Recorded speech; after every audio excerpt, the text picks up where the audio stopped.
L'histoire commence par un enfant, des souris Windsor, toutes vitrées dans un livre dans sa chambre lorsque certains soldats arrivent à la plus grande ruée avec un message urgent. Le roi l'a appelé sur place. Sans perdre du temps, il va directement à la salle royale, mais va dans un décret choquant. Le roi annonce son exil, l'accusant de trahison contre la nation. Confus et secoué, les plus protestations. Dire que vous devez avoir une certaine confusion là-bas. Mais son frère Alfred, le Zoa, jetant sa défense comme si c'était des conneries. Pour rendre les conneries encore plus grandes, il lâche dans la boîte que le plus est allé visiter Vitra, le dragon gardien, lui demandant s'il veut baiser avec le royaume. Il lui fait face avec les yeux de ceux qui ont dessiné que son frère se prépare pour le renverser. Il y a un autre parent de la famille, Windsor, qui est également dans la course pour être le prochain chef de la maison. Comme le plus est de rassembler les pièces, il se rétablit. Il avait caché le dragon. Mais maintenant, il semble que la vérité ait été révélée. Alfred veut savoir si les souris veulent contrôler la Vitra. Ensuite, le roi obtient sa voix, expliquant que la puissance du royaume vient de l'homme taché. Il charge de savoir quel est le plus de plans et ce qu'il veut faire avec la force du dragon, essayant de comprendre cette conspiration contre lui. Le plus écoute le roi indiquant un jet d'il y a 4 ans. Lorsqu'un dragon géant est apparu près de la capitale, les monstres apprivoisés et poussant une armée envahissante, la foule a salué l'animal comme son dieu gardien. Le fils du roi, plein de colère. Il dit qu'il ne mérite pas cette morale et demande à Alfred d'être le prochain chef de la famille. Le roi est d'accord, annonçant que les souris seront déshéritées dans l'engagement avec la deuxième princesse. Lucie et annule l'engagement. Au lieu de cela, elle sera fiancée à Alfred. Les souris, choquées et énervées, préviennent que s'il est exilé, le Valastra sera parti et le royaume s'effondrera. Désespéré, il libère le réel. Vitra n'est pas un être divin. C'est une créature artificielle qu'il a créée en utilisant l'alchimie. Les gars ne croient pas cet arrêt. Alfred rit de son visage et le fils du roi appelle le plus de honte. Le tribunal est devenu un gâchis et les chevaliers étaient déjà dans le sien. Il essaie de s'expliquer, le suppliant de l'entendre, mais le roi jette ses paroles comme idiotes. Quand il jure qu'il parle le vrai, le fils du roi a la bouche silencieuse dans la plus grande colère. Alfred suggère de l'envoyer à Belgrade, un endroit loin des forêts sans fin. Le fils du roi soutient l'idée, notant que le dirigeant de Belgrade est récemment décédé et que la région est dans une situation ébréchée. Le roi est d'accord, décréant que ce sera le sort des souris. Les soldats le traînent alors qu'il crie des avertissements de la destruction qui vient au royaume. Alfred Zoa lui en dernier, tandis que le roi prévient que s'il se plaint plus, il sera exécuté à coup sûr. Lorsque la porte se ferme, le plus est exilé. Sur le chemin de Biograd, il est sur la pile, préoccupé par la façon dont cela expliquera tout à sa sœur, Chenet. Soudain, une embuscade détruit la voiture. Il est jeté sur le sol et un groupe d'hommes armés apparaît. Avec la tête dans la tête marquée du symbole du service. Ils accusent plus pour apporter la peste et l'envoyer pour se présenter. Leur chef chante pour appeler la justice divine. Le mec essaie de se calmer, mais il le regarde avec de la haine pure. Quand il admet qu'il a créé Vitra, l'un d'eux frappe sa main dans sa main. Il décrète que son crime mérite la mort. Lorsqu'il est ainsi sur le point de le tuer, une ombre géante descend du ciel. Les cultistes sont gelés de peur lorsque Valishuri apparaît. Plein de révérence, il tombe à genoux en demandant la pitié. Mais la fureur de la Vitra est un feu pur. Il ouvre la bouche et laisse échapper une rafale de feu.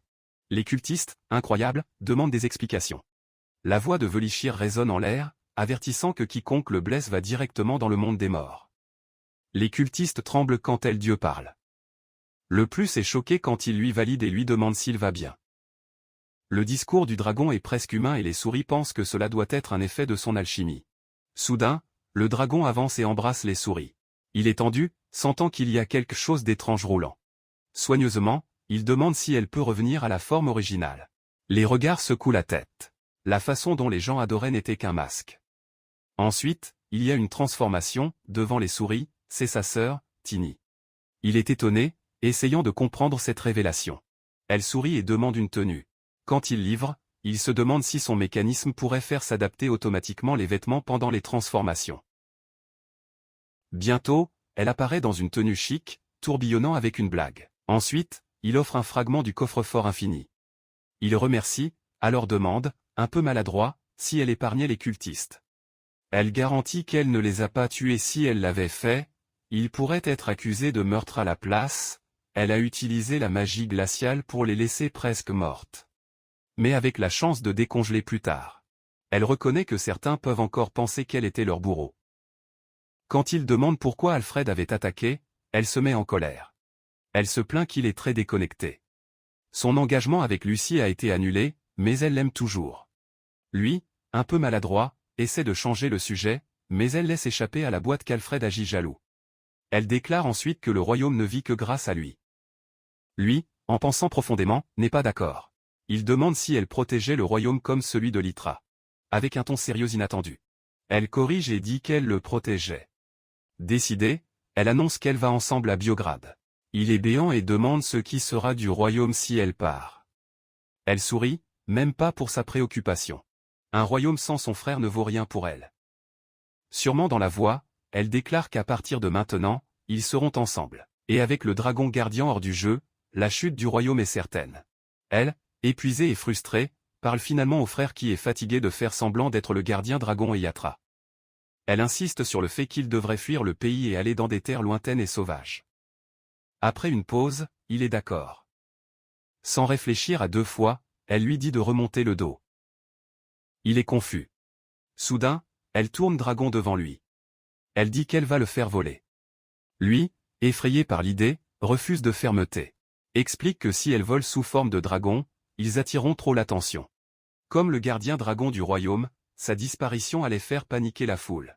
En fixant le risque, il pense à d'autres options. Après avoir pensé, elle suggère de prendre le plus dans sa forme humaine. Lui, confus, lui demande si elle est sérieuse.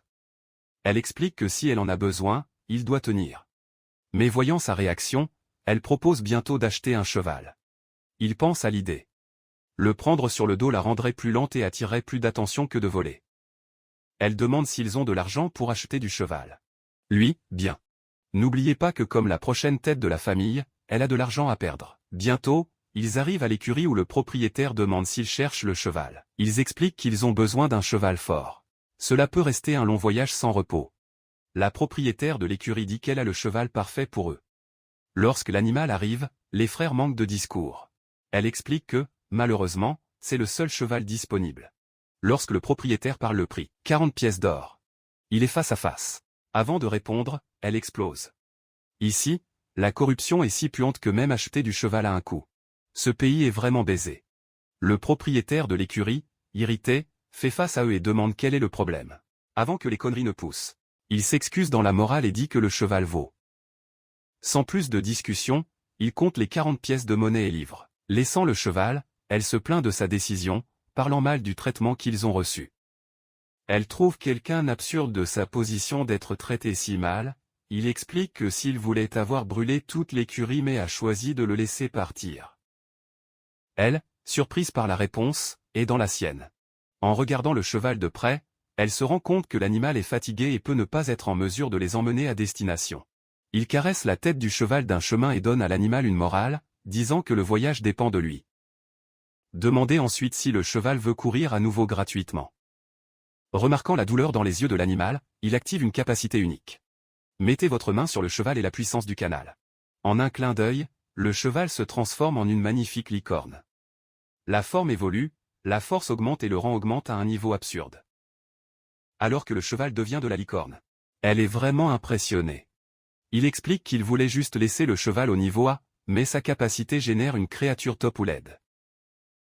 Elle, étonnée de la puissance de la licorne, loue son frère.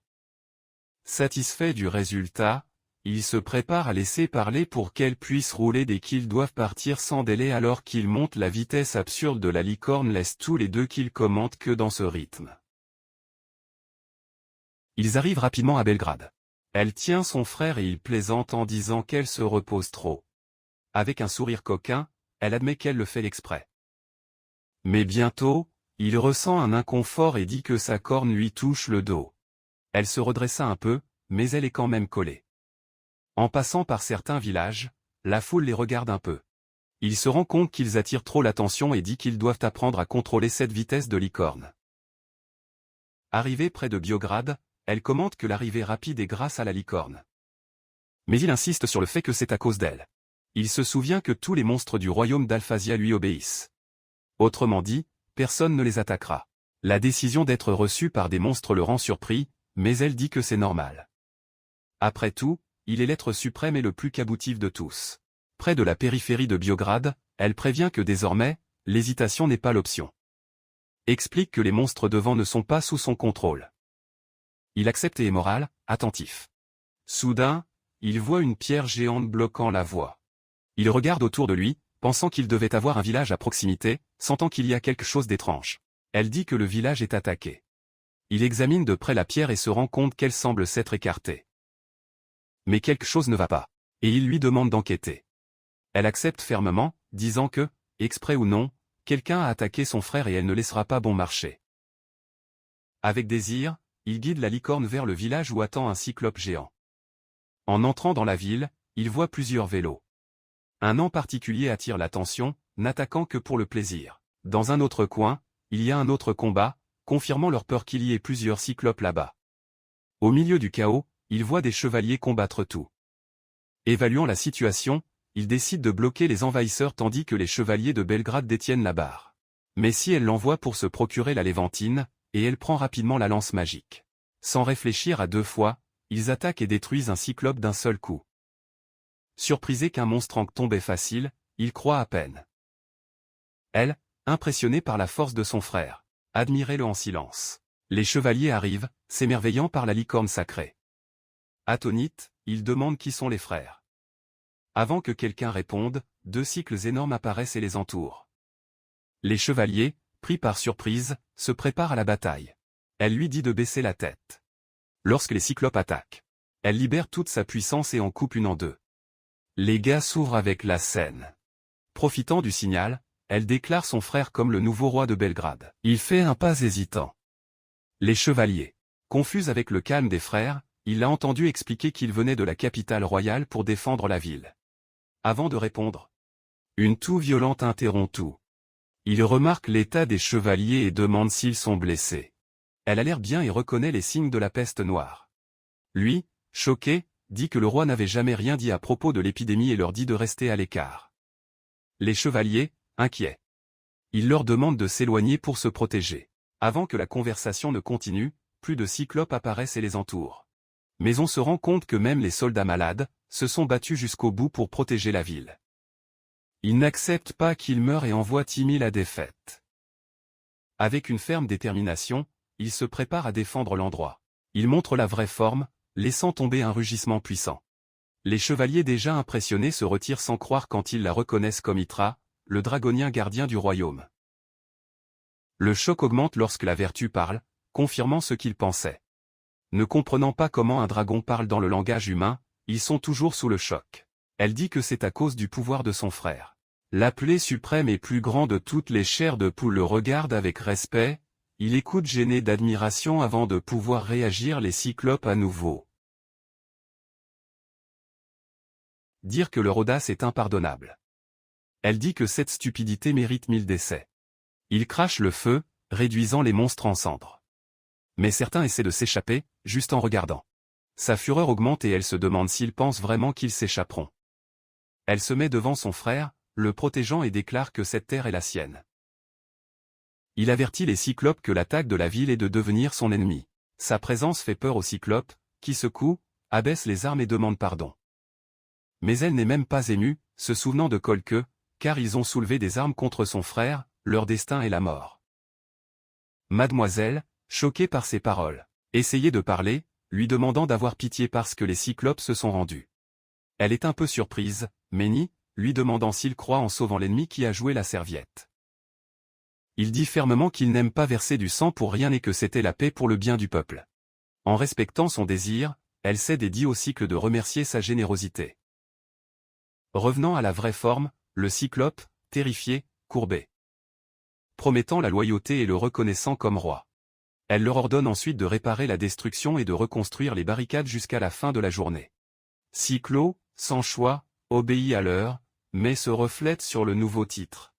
Demon King of the Shadow, trouvant cela étrange, mais en voyant que cela aidera à contrôler les créatures dans la région, réduisant les dépenses militaires, il peut investir dans d'autres domaines, laissant Biograd plus prospère. Un groupe de chevaliers, impressionnés par ses compétences, approche. Ils disent que la terre, une fois presque détruite, est maintenant à l'abri des monstres. Mais il révèle que beaucoup souffrent d'une maladie mortelle et s'attendent à ce que la mort vienne. Il lui demande de protéger cet endroit. Surprise, il garantit que personne ne mourra sous sa protection et dit qu'il guérira tout le monde. Ces paroles choquent les chevaliers, qui doutent, expliquant que même l'ancien souverain est mort de la maladie. Ils disent qu'une fois infectés, il n'y a pas de remède. Elle interfère, disant qu'ils ont de la chance d'être là parce que son frère est le plus grand alchimiste de l'histoire du pays. N'oubliez pas que même la transformation en dragon était possible à cause de son alchimie. Il pose des questions sur les potions disponibles dans la ville. Vouloir créer un élixir curatif. En utilisant l'alchimie de la genèse et l'évolution de l'existence, il produit une panacée d'élixirs et envoie les chevaliers à boire. Alors qu'ils prennent, ses blessures guérissent alors et la force revient. Réalisant que les potions disponibles sont encore peu nombreuses, il envoie les chevaliers pour chercher plus dans la ville. Ils obéissent rapidement, apportant tout ce qu'ils trouvent. Après vérification, il voit que ce n'est pas suffisant, mais donne la priorité aux plus blessés. Il reconnaît que certaines tentatives antérieures pour créer des potions ont échoué parce que le taux de réussite n'était pas à 100%, mais garantit qu'il continuera d'essayer. Il examine les potions et suggère qu'ils auront besoin d'un atelier pour améliorer le taux de réussite. Il est d'accord, réalisant qu'ils ont besoin d'un équipement décent. En commençant par un chaudron d'alchimie. Mais elle se souvient qu'il a déjà fait sans elle. Il admet qu'il a été soulagé lorsque les expériences ont travaillé, mais qu'elle était également préoccupée par la possibilité d'échouer. Ces paroles la laissent et la licorne en silence pendant un certain temps, réfléchie et un peu agitée. Un chevalier fait un pas en avant, toujours incrédule. Et il dit qu'il pensait que la véritable capitale les avait abandonnés. Il reconnaît ses compétences en tant que divine et dit qu'il est naturel pour eux d'être leur roi. Mademoiselle, cependant, clarifie qu'il ne connaissait pas la peste qui se propageait à travers Biograd. Le chevalier est étonné et demande pourquoi ils l'ont envoyé ici alors. Il se souvient que le frère Alfred Zilou lui à la frontière et commence à soupçonner qu'Alfred connaissait déjà la maladie. Il pense même que si le roi était seulement informé que le vieux seigneur était mort. En entendant cela, elle se met en colère, disant que si cela est vrai, elle écrasera Alfred. Elle déclare que le roi a commis un crime grave au moment où il l'a exilé. Il était parti avec ce qu'elle a dit, mais a continué dans la morale, tirant que s'il hésite, cela peut être considéré comme une trahison.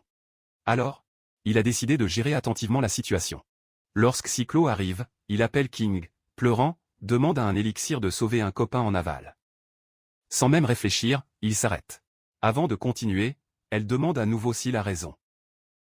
Il confirme que Cyclo est maintenant des alliés, et si vous pouvez sauver la foule, cela va à la fois. Il applique Élixir et le cyclope qui était en train de mourir guéri sur place. Les chevaliers de Biograd, voyant ce miracle, lui jurent pleinement la loyauté. Le peuple, ravi de son pouvoir et de sa compassion. Proclamez-le son souverain et promet une fidélité éternelle. Dans le manoir, ils échangent des idées sur le besoin urgent de médicaments. Lui, sérieux et concentré, souligne que le stock de la ville est petit. Quand demande le commerce avec les commerçants ou les villes. À proximité, le chevalier dit que le commerce a tout arrêté. La peur de la peste a repoussé la foule et les commerçants ne veulent pas se rapprocher. Et cela le rendait choqué. Si les potions cessent de venir, il ne pourra pas faire l'élixir. Le chevalier, cependant, ne voit aucun problème. En pensant que s'il est élixir, la fabrication de potions doit être un gâteau. Mais il explique que son alchimie de genèse ne permet de transformer les matériaux de la meilleure qualité, et tout ce qui de qualité inférieure ne roule pas. C'est-à-dire qu'il peut faire l'élixir. Mais vous ne pouvez pas faire les potions dont vous avez besoin en tant qu'ingrédient. En dessinant le problème, le chevalier suggère de se détourner du manoir parce que l'ancien seigneur et alchimiste ont probablement laissé un stock sauvé. Surpris, il est d'accord et ils partent pour l'enquête. Une fois sur place, le chevalier a les portes qui s'ouvrent, annonçant la présence du nouveau seigneur. Personne ne répond. Et elle commence à être ennuyée par le manque de respect pour son frère. Le chevalier s'excuse et explique qu'après la mort du vieux seigneur, une jeune femme de chambre nommée Eri était responsable du manoir. Mais il est difficile de croire que seule une personne réalise un si grand espace seule. Une pensée tendue passe par sa tête. Elle a peut-être pris la peste et allongé à l'intérieur. Sans perdre du temps, il envoie de la tine pour ouvrir la porte. Elle, dans le bon sens, brise la porte. Le chevalier, voyant sa force, accepte immédiatement elle est vraiment le seigneur. Elle commente que sa force a beaucoup ralenti de la forme originale, mais que la rupture d'une porte est toujours de la papaya avec du sucre pour elle. Pendant ce temps, Marcy pensait qu'elle allait voler et déverrouiller la porte à l'intérieur. Avec la porte brisée, elle suggère d'appeler un cyclope à réparer. Le chevalier, impressionné par la confiance en elle, sourit. Malgré le bruit, le manoir est sinistreusement silencieux. M, suspect, décide qu'ils doivent la chercher bientôt. Il envoie le chevalier pour regarder le deuxième étage alors qu'elle fouillait le premier, appelant son nom. Il recherche tout pendant qu'il active Farsig pour chercher des signes de vie. En plus des trois, personne d'autre n'est là. Même ainsi, l'endroit est propre. Comme si quelqu'un s'était passé récemment. Après un certain temps, ils reviennent sans rien trouver ni au deuxième étage. Elle, s'excusant, il dit qu'il n'a détecté personne non plus. Lui, réfléchit à la situation. Elle prévient ensuite qu'elle a trouvé un autre signe de vie. Celui d'un chat, il suppose qu'il reste un animal de compagnie dans le manoir. Soudain, le chat commence à communiquer avec elle dans sa langue. Après une conversation rapide, elle prévient que le chat veut les accompagner. Le chevalier est étonné de sa capacité à comprendre la chatte, mais explique que, comme un effet secondaire de sa transformation en dragon, elle peut parler à des créatures qui ne parlent pas leur langue. Sans avertissement, le chat tire à l'avance et les guide vers un endroit spécifique. Après la chatte, il trouve Eri allongée sur le sol. Courir vers elle, vérifier l'état et reconnaître les symptômes de la peste noire. Sans perdre du temps, il applique le médicament qu'il a préparé. Dès qu'elle le prend, elle se rétablit presque à l'heure. Assis, elle est béante d'une récupération soudaine. Soulagé, il sent qu'il est arrivé au bon moment. Elle, toujours sous le choc, demande s'il est médecin. Avant de répondre, Kenny dit qu'il est le nouveau seigneur de Bograd. Il se présente officiellement, montrant qu'il est heureux de la connaître. Elle, surprise, a du mal à croire, réalisant sa façon étrange auparavant. Il s'excuse rapidement et se présente comme le manoir du manoir, qui a servi les maîtres de ce pays pendant des générations. Elle remercie son cœur de l'avoir sauvé. Lui, souriant, dit que si elle veut remercier, ce doit être au chat, qui les a emmenés chez elle. Elle, surprise, prend le chat et étreint, remerciant d'avoir apporté de l'aide. Se tournant sérieusement, il demande si elle peut montrer où se trouve l'atelier d'alchimie. Elle se rétablit toujours, pense qu'il doit être mort et propose de préparer une pièce, suggérant du repos la nuit. Mais il est ferme dans la décision. Il n'y a pas de temps pour se reposer. Vous devez commencer à produire des élixirs de masse maintenant. Elle écoute le chevalier explique que le médicament qu'il a donné était un élixir. Elle ne croit pas, ne sachant pas qu'elle a pris un médicament puissant comme ça. Pendant ce temps, Tim se souvient qu'il doit être épuisé après avoir utilisé l'alchimie dans la ville auparavant. Il suit cependant ferme. En regardant l'état grave de Bograd, il déclare que la ville est au bord de l'effondrement. Vous ne pouvez pas boucler. Avec une forte détermination. Il promet de sauver Biograd en utilisant l'alchimie. Il raconte ce qui s'est passé avant l'exil, expliquant que sa sœur était autrefois le gardien dragon Vitra, qui protégeait le royaume. Mais quand il a essayé de guérir une maladie d'alchimie, un effet secondaire inattendu l'a transformé en dragon. Quand il a dit au roi, personne ne croyait et il a été exilé sur la terre froide de Biograd. Une fois là-bas, il a trouvé la ville prise par des malades de la peste. Déterminé à économiser, il révèle le plan d'utilisation de l'alchimie pour restaurer Biograd. Eri, comprenant le sérieux, accepte de l'aider et l'emmène dans la chambre secrète de l'alchimiste à l'intérieur du manoir, le rendant surpris par l'existence de l'endroit. Comme ils le suivent, un chevalier prévient qu'il est revenu aux fonctions de sécurité et laisse la situation avec elle. Elle reconnaît et va avec eux, entrant dans le manoir, mais est impressionnée par le tunnel souterrain caché là-bas.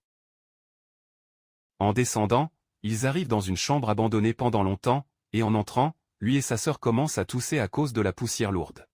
Elle s'excuse, expliquant que l'ancien seigneur interdit à quiconque d'entrer sans autorisation, donc il n'a jamais été propre. Il n'appelle même pas, notant qu'il peut y avoir des substances dangereuses qui n'étaient pas visibles en raison de l'absence de l'ancien propriétaire. Il insiste pour vérifier les potions stockées, mais reconnaît qu'ils doivent d'abord nettoyer l'endroit.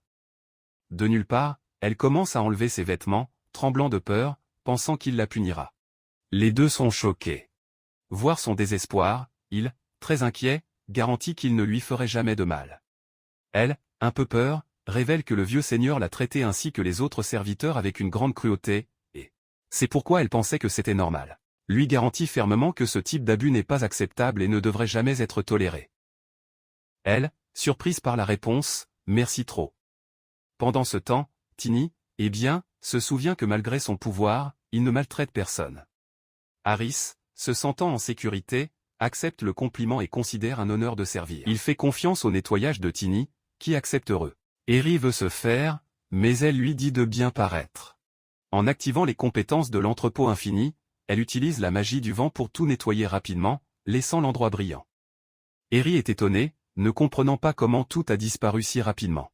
Lorsque 10 retourne les objets stockés, Harris devient encore plus déroutant, réalisant que cette magie est différente de tout ce qu'il a vu. Ten explique qu'elle a utilisé la magie juste pour sucer la poussière. Mais la capacité de conserver et de restaurer les objets provient d'un outil magique qu'il a créé. Eri, toujours étonné, admet qu'il n'a jamais entendu parler d'une telle invention cabuleuse.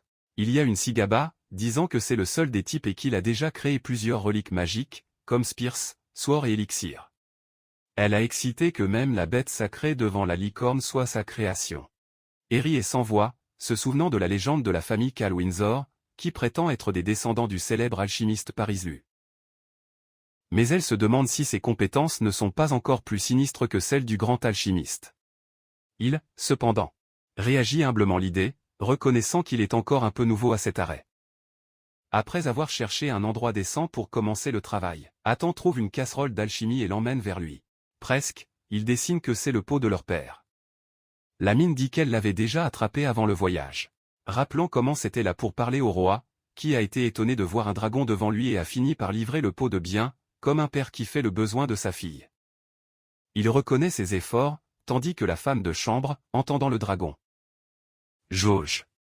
Ensuite, elle laisse échapper la bombe qu'elle est elle-même la gardienne Dragonta, mais elle comprend si personne ne croit, car elle ne peut pas y retourner à cet endroit. Pendant ce temps, il jette un coup d'œil aux matériaux qu'il a, une corne de bête démoniaque, un cristal de feu, une griffe de monstre marin et une solution alchimique, mais se rend compte qu'aucune de ces ne s'adapte, s'inquiétant du stock limité de potions. Avant de pouvoir apporter un plan, le chat d'Eri vient, la mine, et le propriétaire donne bientôt un remorqueur parce qu'elle est allée dans un tel endroit. Puis elle commente que le chaton semble s'en tenir à elle. Le voir, sa tête commence à paniquer et il demande si elle sait ce qui cause la peste noire qui se propage à diverses régions. Un peu nerveux. Il laisse échapper une théorie selon laquelle un oiseau est le coupable, mais corrige bientôt, disant que le vrai coupable est un rat. Elle est choquée et il commande toujours l'intelligence du chaton, se souvenant de la façon dont elle les avait guidés pour l'aider auparavant. Après avoir beaucoup réfléchi, il lance une proposition tendue. En utilisant l'alchimie, il peut faire évoluer le chaton pour devenir une bête sacrée. Elle trébuche. Lui faire confiance, mais dit que le consentement du chaton est essentiel. Se tournant vers le chat, il explique dans la morale les risques, admettant que si le processus est mauvais, elle peut devenir monstre, mais promet que si cela se produit, cela trouvera un moyen de le ramener. Reconnaissant sa préoccupation, Harris confirme qu'il se soucie vraiment d'Amine. Elle, ravie de cette fermeté, dit qu'elle lui fait confiance. Il demande ensuite à Tini d'échanger une idée avec le chaton, car elle peut comprendre le langage des créatures. Harris est étonné de cette capacité, tandis que l'équipe obtient le chaton doucement et commence à lui parler. Mina montre tout le désir d'aider en appelant l'équipe mère. Harris est transmis avec cela. Après avoir changé quelques idées, Timmy exprime la gratitude de la mine pour avoir été accueillie il y a 3 ans. Il digère la situation, ressentant le poids de la responsabilité. Contrairement à la création de la licorne légendaire, il créera cette fois une existence unique, qu'il n'a même pas dans aucune légende. Le doute frappe la tête, mais avant de le couler, Tim me donne un gaz, exprimant une foi totale en sa capacité, avec la morale là-haut. Il décide enfin et commence à préparer soigneusement la transformation du chaton en une bête sacrée en utilisant l'alchimie. Il commence le travail ciblé et déterminé, demandant à Tina de mettre la solution alchimique dans le pot. Elle suit les instructions et prépare ensemble le mélange avec soin. Harris note inquiet pour le chat, mais faisant confiance à l'expérience, il avance avec confiance pour faire évoluer l'existence du chaton. Lorsque la solution est prête, Tini prend le chaton et la jette dans le mélange chaud. Eri est tendu en voyant le chat sortir tous les perdus. Grâce à son alchimie de haut niveau, elle passe par une transformation, grandissant beaucoup et devenant une bête sacrée. Alors que Mina s'habitue à la nouvelle forme, elle court vers Harry et le serre avec amour, reconnaissant pour les soins qu'elle a reçus. Elle exprime son dévouement et son désir de rembourser la bonté. Harris, soulagée et heureuse, accueille sa version transformée avec affection. Il l'envoie ensuite à une mission cruciale, éliminant les rats qui répandaient la peste noire à travers les puces. Harry est choqué de retirer la dimension réelle de la maladie. Pendant ce temps, Tini, impressionnée par le succès de Mano, reconnaît son talent. Mina, ravie de réaliser le nouveau but, active ses compétences et appelle un putain de chat. Iris, confus par l'apparence soudaine des chattes, est en doute si Mina est responsable. Il confirme que les chats convoqués sont sous son commandement et obéiront à chaque ordre. Sans hésitation, Mina conduit le peloton pour mettre fin au rat et enfin la peste noire. Alors que les chats sortent en mission, il observe satisfait, planifiant déjà l'étape suivante, garantissant les potions nécessaires pour créer un élixir. Dans le palais, Lucie est inquiète de réaliser qu'elle ne voit pas Mayadia. Lorsqu'il interroge son père à son sujet, le roi révèle le bien qu'ils l'ont exilé. Choquée, elle continue d'essayer de poursuivre l'arrêt. Lorsque la puce tombe, elle comprend pourquoi leur Valéra a également disparu. Se tournant vers le père, elle remet en question les plans pour la défense du royaume, avertissant que si une nation ennemie attaque, elle sera au pire. Le roi essaie de se calmer, en parlant du gardien Dragonta, Valide. Mais elle insiste sur le fait que la vallée de Shuri n'a jamais protégé le pays. Elle explique que qui garantit vraiment la sécurité était tout le temps lui. Le roi, confus, rappelle que les récentes invasions de l'empire de Maldin étaient repoussées, croyant que la présence du seigneur Valia était ce qui a éloigné les monstres, mais elle précise que Vichir n'a pas défendu le royaume pour la loyauté envers la couronne, mais parce qu'il est une bête magique artificielle créée par lui. S'il a disparu, il n'y a aucune raison de la peine de continuer à protéger le royaume en se souvenant des paroles sur les origines de Valiché. Le roi se met en colère, elle a besoin de savoir pourquoi même en connaissant la vérité qu'il l'a exilé en ignorant son argument. Le roi dit qu'il est incompétent et incapable de créer quelque chose de valeur. Elle refuse de croire que la validation de type quelqu'un est le résultat d'un échec. Le roi suggère que ses émotions perturbent le procès et avertisse que le défendre est d'insulter l'honneur de Velitra. Puis il se souvient qu'il a disparu et que maintenant elle est épouse d'Alfred. La révélation le laisse tomber, qui comprend enfin qu'Alfred est derrière tout. Déterminée à protéger le royaume, elle décide d'agir et avertit son père qui va à Belgrade derrière lui. Le roi, surpris et énervé, dit que ces folies ne passeront pas. Elle insiste sur le fait qu'elle n'est pas l'égoïsme, mais le besoin, que leur Veltra doit revenir en arrière ou que le pays va au sac. En tant que princesse, elle déclare qu'il est de son devoir de protéger le royaume. Le roi essaie de l'arrêter, disant que si ses soupçons sont vrais, la vérité apparaîtra au bon moment. Elle le défie, lui demandant s'il a l'intention d'attendre que le royaume soit attaqué pour agir. Le roi est silencieux en partant. En quittant le palais, Alfred apparaît devant, exigeant de savoir où elle va. Elle répond dans la morale qui ramènera son fiancé. Furieux, il se souvient que maintenant elle est sa mariée. Sans trembler, elle dit que May est son fiancé et lui dit de sortir de l'avant avant de voyager. Pris par la colère, il se maudit et continue de penser comment May a réussi à échapper au vrai culte qui était derrière lui. Surveillant ses dents, il se demande si elle continuera son chemin, même s'il doit la renverser. Décidé de ne pas la laisser gagner, il prend une décision sinistre. Aller à bras et fait cet endroit sa fosse. Ellie ressent une nouvelle légèreté dans le corps. Difficile de croire qu'elle souffrait de la peste noire il y a à peine 2 jours. Tout en regardant la ville, il se rend compte comment la vie revient lentement, même s'il est arrivé récent. Les rats de la peste seront bientôt exterminés grâce au chat que le mien a convoqué. Avec cette crise presque résolue, le prochain défi consiste à assurer les potions nécessaires pour créer un élixir. Confidèle qu'elle gère le message, elle se concentre sur sa façon d'aider, s'assurant qu'il a un repas décent. Elle le voit comme son rôle le plus important. Il veut même prendre soin de plus que ses besoins quotidiens, pensant que c'est un honneur de le rencontrer. Mais elle essaie de conserver certaines pensées qu'elle considère mal. Ces pensées sont interrompues lorsqu'un méchant apparaît de nulle part. Emmenez-la par derrière, couvrez-le sa bouche et se tais-toi. Il révèle que sa mère est entre leurs mains et l'oblige à empoisonner la nourriture des rats si elle veut sauver sa mère. La révélation la rend choquée et quand elle ne répond pas, le méchant demande froidement si elle est prête à laisser sa mère mourir, avertissant qu'elle n'est pas une blague. Un silence soudain la fait dessiner qui a quelque chose de mal n'a pas de bruit de marche, ce doit être un sort de silence. Un autre méchant arrive avec un appareil magique qui projette l'image d'un endroit lointain. Alors qu'elle a l'air fixe, elle voit sa mère toutes attachées dans des chaînes, la proie. La scène le gèle dans le choc, trempe. Le bandit laisse échapper un choix sinistre. Si elle collabore, elle et sa mère seront libérées. Mais si elle nie, sa mère deviendra une collation des animaux jusqu'au lendemain. Le poids de cette décision la met à temps. Elle ne peut pas trahir le gars qui a sauvé beaucoup de gens, mais en laissant tomber sa mère, il y a des insupportables. Après un combat interne, elle refuse. Le méchant, gamin de la vie, la gifle et dit qu'elle ne vaut rien si elle n'obéit pas. Décidant de passer la tâche à une autre, il commence à partir. Puis, au même moment, non, Timmy et Mina apparaissent, armés et prêts pour le bâton. Le gars demande qu'ils la détendent. Les méchants. Pris par surprise, ils ne comprennent pas comment ils ont été découverts. Après avoir veillé à ce qu'ils ne laissent pas de traces, la teinte révèle rapidement que, bien qu'ils se soient bien cachés, les chats qui se sont propagés à travers la terre passaient rapidement le message de leur sort.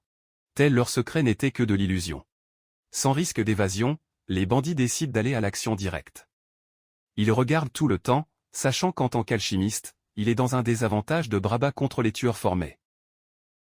Avant que quelqu'un ne réagisse, l'un des méchants la récupère à nouveau, mettant une arme autour de son cou. En désespoir de cause, elle le supplie de s'échapper. Le bandit envoie le dernier avertissement, tout mouvement et elle meurt. Mais s'il sort qu'il est la vraie cible et soupçonne qu'Alfred est derrière lui, compte tenu de combien il est devenu un obstacle pour lui. Déterminé à la protéger, il reconnaît que la situation est tendue comme l'enfer. Si des innocents sont impliqués, même si le cerveau de l'arrêt est le frère lui-même, il ne peut pas fermer les yeux. Mais le méchant ne secoue pas, gardant le pistolet autour de son cou et indiquant clairement qu'il n'a pas le temps de discuter ennuyeux. Cela le nécessite de laisser tomber le pistolet. Elle, tout en panique, le supplie de ne pas se rendre. En retirant l'urgence, lui, à moitié contrôlé, jette le pistolet sur le sol, laissant le général. Dès que les bandits abaissent le garde, il active rapidement la magie de la paralysie. Une vague d'énergie se propage dans la région, immobilisant tout le monde et faisant tomber les méchants. Leur gars de choc montre qu'il ne comprenait rien de ce qui s'est passé. Avec confiance, il révèle que son arme est faite pour renverser les ennemis sans tuer. Chin, observant la stratégie, reconnaît le matin, sachant qu'il a pu un tel mouvement. Avec de la magie de haut niveau, il a neutralisé la menace sans même avoir à se dire. Maintenant en toute sécurité, Mina court pour la serrer dans ses bras pendant que les autres vérifient comme elle est. Elle garantit qu'elle n'est pas blessée, mais avertit l'otage de sa mère anxieusement. Tini, dans la morale, reste calme et dit qu'ils ont déjà suivi la cachette des voleurs en utilisant la magie. Elle dit fermement que non seulement sauvera les otages, mais éliminera pour de bon les méchants. Renforcer leur détermination, ils garantissent qu'ils ramèneront sa mère vivante. Ils ont laissé Mina prendre soin d'elle et se préparer à partir. Alice, impressionnée par le désir du faire de la foule, a du mal à croire que le sauvetage de la mère est la vraie Tina et rassure qu'il n'y a rien qu'ils puissent faire ensemble. Combattre des larmes, Tini tourne Dragon et le laisse grimper sur le dos avant de décoller vers la cachette des voleurs. Sur le vol, il demande l'emplacement. Elle dit que la cachette est un château en ruine, caché en plein milieu de la forêt du Nord. En prenant ces informations, il lui dit d'aller à Total Gas. Déterminé à arriver sans hésitation, il lui demande d'être rapide parce que sa mère prend un grand risque. Elle accepte le commandement et les avancées, avertissant que la base ennemie est déjà sous son contrôle. Il, surprise, lui demande comment elle a réussi à maîtriser les créatures de la région en seulement 2 jours. Elle explique que les gobelins y vivent et qu'elle les a conduits télépathiques à se rencontrer dans la cachette des ennemis.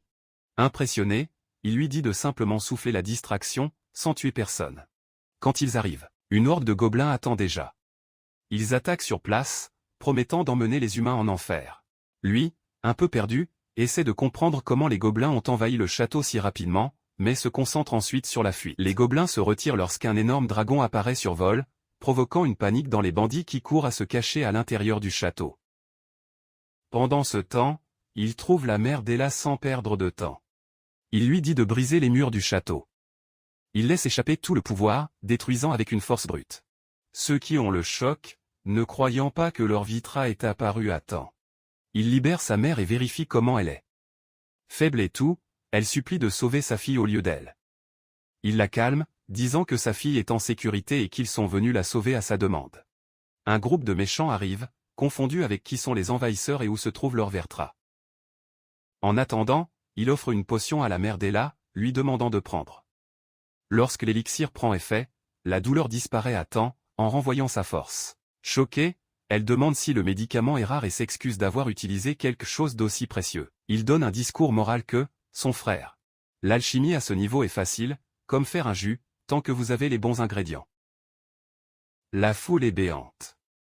Sachant qu'il n'y a que cet élixir dans le monde, et l'un d'eux vient d'être utilisé devant eux. Leur attention se retourne à lui lorsque les méchants se rendent compte qu'il est la cible. Plein de cupidité pour le prix, l'un d'eux monte avec tout. Avant le coup, Timmy apparaît devant. Il essaie de bloquer avec l'épée, mais sa réaction rapide envoie l'attaquant s'envoler. Dans le processus, son épée paralysante tombe de sa main. L'ennemi qui est tombé est vaincu rapidement, laissant les autres bandits sous le choc. L'un d'eux grogne sans croire, se souvenant des rumeurs selon lesquelles il était un échec en tant qu'alchimiste. Mais voyant la force écrasante de la nouvelle fille, elle se rend compte que c'était mal. Elle, chienne de la vie avec les commentaires, leur dit de lâcher prise qui les a envoyés là-bas. Les méchants sont silencieux, mais elle donne un ultimatum. Ils répondent en 10 secondes ou appellent les gobelins pour forcer la barre. Terrifiés, ils demandent la miséricorde et confessent que la forêt tropicale est Alfred Windsor. Mas, écoutant le nom du frère. C'est très secoué. Il est difficile d'accepter qu'il soit allé jusqu'à présent, impliquant des innocents dans toute cette cruauté. Elle, partageant la colère, suggère de brûler tout le royaume, ne laissant personne en vie. Il a déjà mis cette idée à temps, trouvant trop d'exagération. Au lieu de cela, il propose d'envoyer un avertissement ferme qu'ils n'accepteront aucune autre offensive. Elle respecte la décision et est d'accord, se tournant vers les ennemis arrêtés.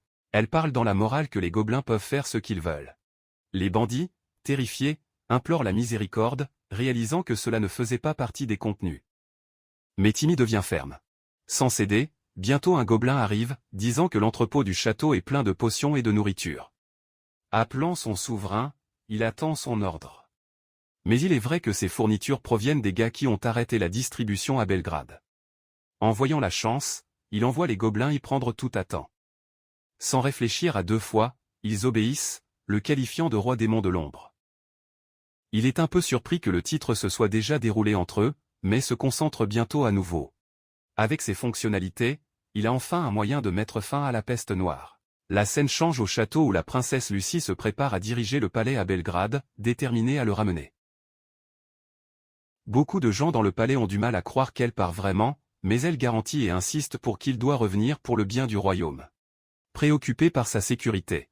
Les conseillers suggèrent de prendre beaucoup de gardes, mais elle refuse, disant que la plupart doivent protéger le royaume en l'absence du Valix. Elle reconnaît que l'activité démoniaque a augmenté et souligne l'importance de maintenir une défense forte.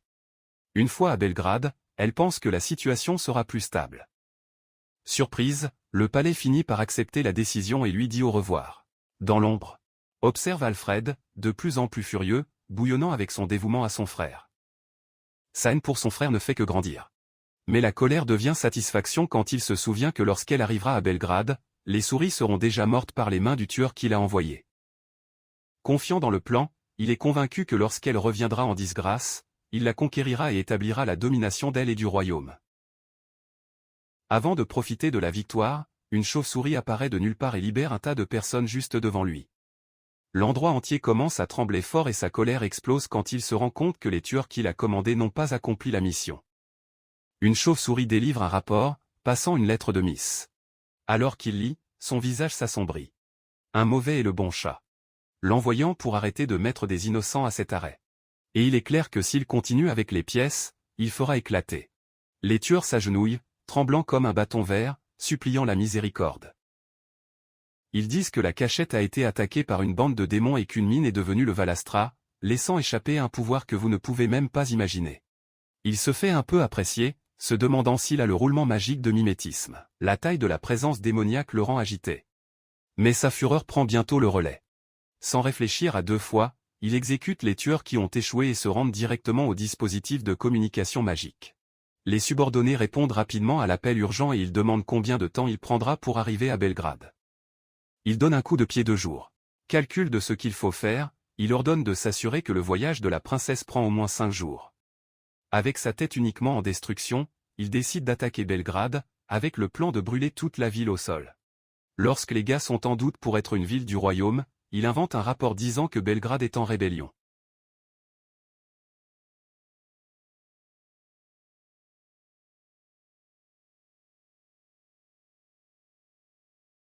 Faites-les se sentir en sécurité avant le massacre. Les subordonnés obéissent à la morale, acceptant le mensonge dans le bien. Lorsque la communication est terminée, il libère une prière. Tous satisfaits de la facilité de tromperie générale. Son esprit pense déjà à la peste noire qui se propage à Belgrade. S'adressant aux mercenaires qui étaient là, il déclare que tous ses ennemis sont frères, la mystérieuse mine qui a tourné le Valastra. Et quiconque s'oppose sera bientôt éliminé. Toujours curieux de la transformation de la mine, il décide de se connecter davantage et de faire preuve de prudence. Il se rend dans une zone restreinte où il garde des bêtes dangereuses. Les soldats de la station obtiennent des balles avec lui, mais il ne fait qu'un sourire d'anglais leur dit de se détendre, disant que les créatures méritent un exercice. Pendant ce temps, à Belgrade, le plus sauve une autre vie avec son médicament. Les gens remercient, soulagés parce que les symptômes de la peste diminuent enfin. Observant la situation de la ville, il devient grave, se propageant à mesure que la maladie se propage. Tini est également un peu cabrero, et il est d'accord. Décidé qu'il est bon de stocker des médicaments si la peste revient. Tenant la guérison, il suggère qu'ils prennent pour s'implémenter. Soudain, elle est ravie de remarquer que la ville est maintenant pleine de chats, bien plus que les gens.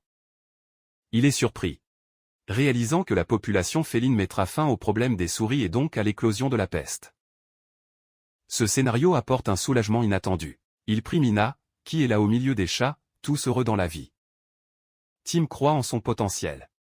Il l'appelle un véritable chef de la ville. Cela le rend un peu bourré, ne sachant pas si elle est vraiment sérieuse. Sentant le doute, elle le serre dans ses bras, s'assurant qu'elle croit en lui. Pendant le câlin, sa corne palise son épaule involontairement. Et elle recule rapidement. Ensuite, il se concentre sur un problème urgent, le manque de nourriture, sachant qu'ils ne survivent qu'avec l'ancien stock. Décidé que la réouverture des routes commerciales est essentielle. Il commence à soupçonner que le problème était exprès, ce qui le rend jacquelaide.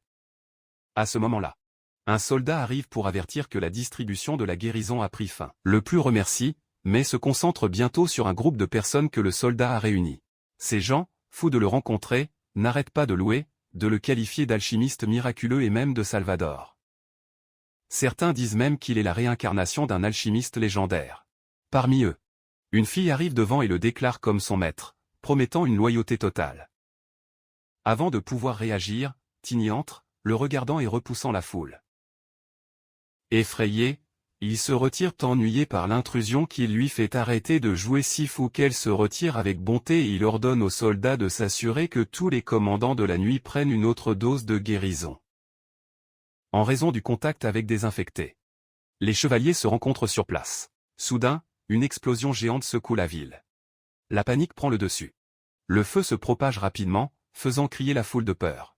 Il envoie la mine pour protéger immédiatement les civils. Alors que le feu consomme Belgrade, il est horrifié par la destruction. L'équipe, avec un visage fermé, il reconnaît que l'attaque est de magie et identifie l'ennemi comme un humain, pas un démon. Les soldats confirment que les attaquants sont des troupes du royaume. Certains pensent qu'ils brûlent la ville pour empêcher la peste de se propager. Lui, choqué, dit que la peste a déjà été guérie. La puce tombe. L'attaque n'était pas du royaume, c'était son frère. Sa colère grandit et la sienne frappe également le pic. Alors qu'il commence à se transformer en vraie forme. Il prévient qu'il avait déjà dit que personne ne remettrait sa main sur son frère. C'est sous une forme temporaire, laissant les ennemis béants. Il croit à peine que le puissant gardien Valisha est là, pensant que c'est une farce. Une masse, analysant la situation, signale qu'il veut juste enquêter. Comprendre le plan, elle est d'accord, notant que l'objectif est juste d'éviter la destruction totale. L'ennemi n'achète pas l'idée. Magazir la magie, il refuse ce qu'il voit et, sans même réfléchir correctement, laisser, accusant la foule de la ville de trahison. Les soldats de la ville, aucun moyen pour le chaos, lui jurent la loyauté et se préparent à la bataille. Bientôt, le champ devient une guerre de bravas. Le bruit des armes choquants couvre tout.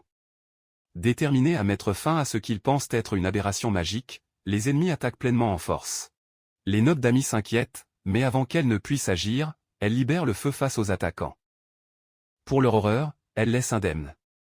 Sans hésitation, il laisse échapper une foudre dans ses yeux, en réduisant plusieurs en cendres fumantes. La mine profite et avance, renversant les ennemis avec une détermination féroce.